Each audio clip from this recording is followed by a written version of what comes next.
سائنسدان ہوں. میرے بعد میرے خلفاء یعنی علماء آئیں گے, وہ میرے کام کو سنبھالیں گے. ہم نے کہا لبرل طبقہ, تم کہتے ہو مولوی مسجد میں اچھا لگتا ہے, مولوی مدرسے پہ اچھا لگتا ہے. میرے پاک پیغمبر نے جہاں مولوی کو مصلی امامت پر اچھا فرمایا, منبر خطابت پر اچھا فرمایا, وہاں امت کی قیادت کے لیے سیاست اسلامیہ بھی علماء کے سپرد کی ہے. نعرہ تکبیر, نعرہ تکبیر. تاجدار ختم نبوت, تاجدار ختم نبوت. علماء کرام میدان سیاست میں جہاں جہاں ہیں وہاں دین کی حفاظت کا ڈنکا بجایا گیا ہے. میں جس اسٹیج پر موجود ہوں میرے پاؤں ریت کی دیوار پہ نہیں ہے, احد پہاڑ کی چٹان کی طرح مضبوط جگہ پر موجود ہوں.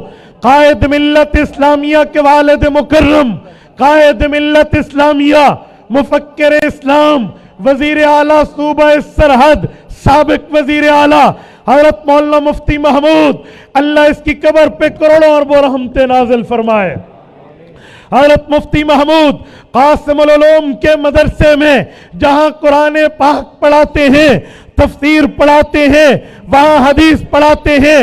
ڈی ای خان کے غیور مسلمانوں نے, ٹانک کے غیور شہریوں نے حضرت مفتی صاحب کو منتخب کر کے قومی اسمبلی میں بھیجا.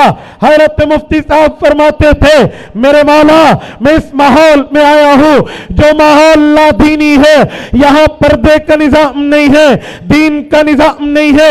دل ہی دل میں سوچتے میرے مولا میں قاسم العلوم کی مسند تدریس میں اچھا نہیں تھا, میں قرآن بھی پڑھاتا تھا, پیغمبر کا فرمان بھی پڑھاتا تھا, میں یہاں کیا کرنے آیا. لیکن ایک وقت آیا جب 1974 کی لیجسلیٹو اسمبلی میں ختم نبوت کا مسئلہ آیا. پورے مسالے کے اسلام نے جہاں پر بریلوی, دیوبندی, اہل حدیث سمیت تمام سیاسی مذہبی زعماء نے قائد ملت اسلامیہ کی طرف نظریں اٹھائی. رب کریم نے امت کی قیادت کا صحرا, امت کی سیادت کا صحرا, امت کی قیادت کے تمغے مفتی محمود کے سر پہ, مفتی محمود کے کندھوں پر رکھنے تھے. سعادت کا تاج مفتی محمود کے سر پہ سجنا تھا. اس شخص نے وہاں اسلام کی جنگ لڑی ہے, ایمان کی جنگ لڑی ہے, مذہب کی جنگ لڑی ہے, ناموس رسالت کی جنگ لڑی ہے, ختم نبوت کی جنگ لڑی ہے.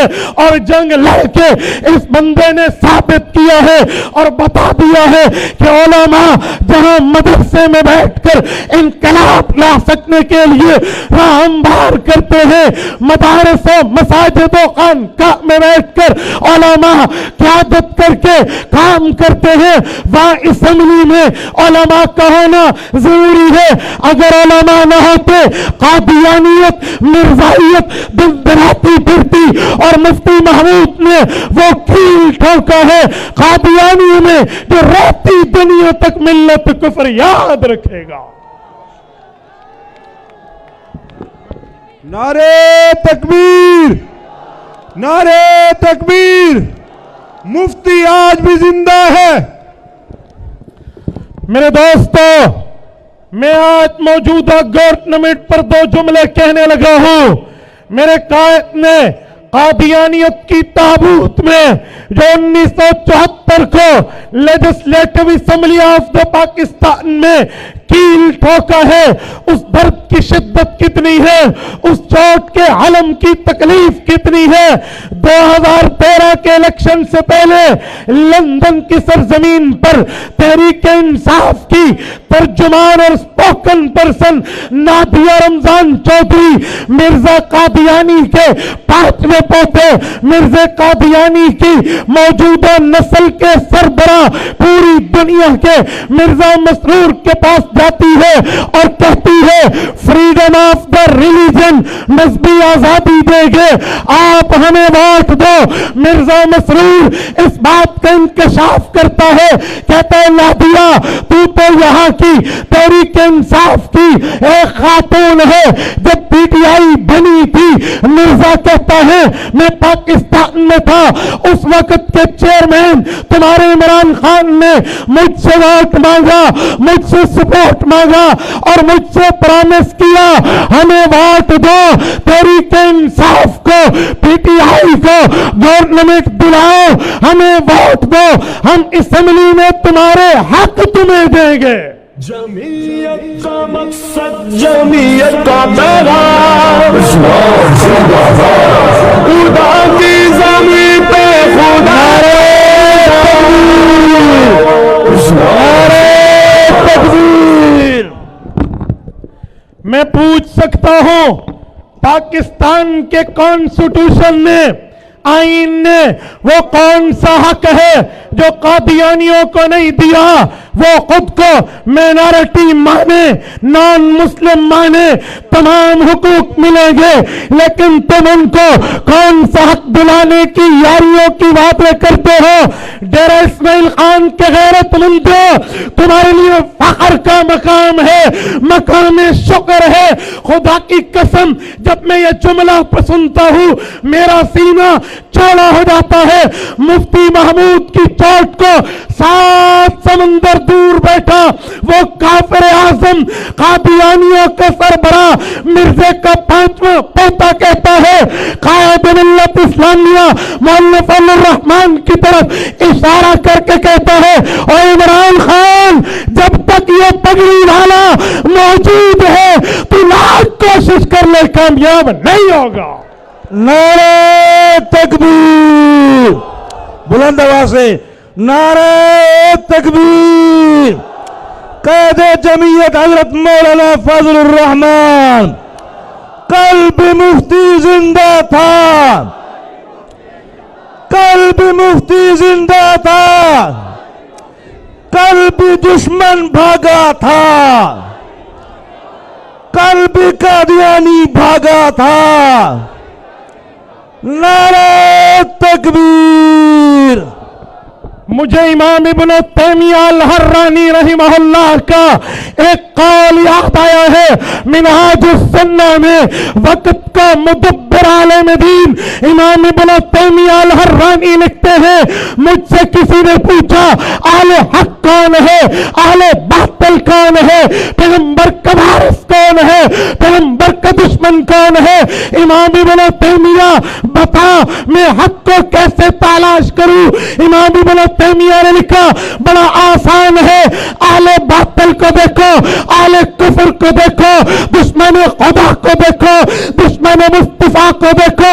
وہ جہاں سے تیر چلاتا ہے, جس جگہ پہ دشمن کا تیر پہنچے وہ اہل حق ہے. اور مرزا قادیانی کی موجودہ نسل کانپ رہی ہے. مرزا قادیانی کا موجودہ خلیفہ وہاں ٹانگیں کانپ رہا ہے. میرے قائد سے مجھے سمجھ آ گیا ابن تیمیہ حرانی رحمہ اللہ کا قول کہ حق قائد ملت اسلامی اور جمعیت علماء اسلام کے ساتھ ہے. نعرہ تکبیر. جمعیت علماء اسلام, قائد جمعیت حضرت مولانا فضل الرحمان, شہزادہ اہل سنت حضرت مولانا مفتی عبدالواحد قریشی. یہی بات تو میں نے کی تھی اپنے ضلع کے سلیکٹڈ ایم این اے کو, شہد والی سرکار کو میں نے کہا مجھے اس سوال کا جواب دے. اس کو جواب نہ ملا. وہ دھمکیوں پہ آیا, وہ تھریٹس پر آیا, وہ حملہ آور ہونے کی بات کرنے لگا. میں کہتا ہوں شہد والی سرکار تیری حیثیت کیا ہے؟ وَلَوْ كَانَ بَعْضُكُمْ لِبَعْضٍ ظَهِيرًا, تم سب مل جاؤ, تم سب زور لگاؤ, ہمارے قائد کے ایک سوال کا جواب نہیں دے سکتے. نعرہ تکبیر. علماء حق, علماء دیوبند, علماء حق, علماء دیوبند, تاج تخت ختم نبوت, تاج تخت ختم نبوت. مجھے کل قائد سندھ مولانا راشد محمود سمرو دامت برکاتہم کہہ رہے تھے مفتی صاحب مونچھوں والوں کو للکارا ہے,